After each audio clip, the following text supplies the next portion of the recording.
बर्फी बदली की बनारसी है खोआ, गुल गुल जवानी तेरी लागे मलपुआ। अच्छा अरे करे जा क्या?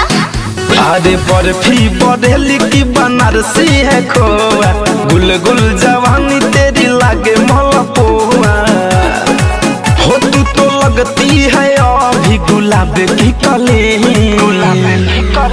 सुनो छोड़ छाड़ दे पीछा बाहुबली, तेरे हाथ ना गया नारकली। अच्छा। छोड़ छाड़ दे पीछा बाहुबली, तेरे हाथ ना गया नारकली। है अनारकली कहाँ चली?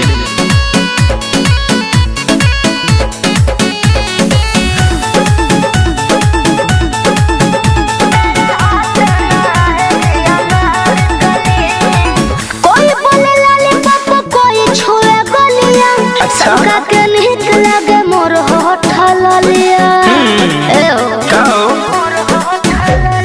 लगती हो जैसे दही पे मलाई, आओ न गोरी थोड़ा काटी के खाई।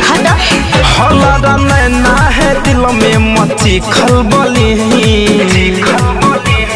छोड़ छाड़ दे पीछा बाहुबली, तेरे हाथ ना गया नारकली। छोड़ छाड़ दे पीछा बाहुबली, तेरे हाथ ना गया नारकली।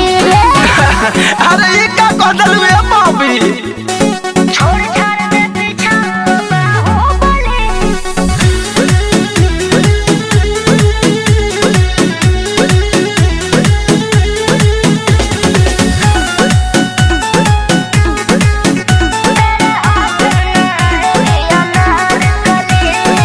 पिंटू थोड़ा दूर रहा करो हमसे, मेरे बारे में पूछो सुनो सरगम से। अच्छा समझे? पता कर लो।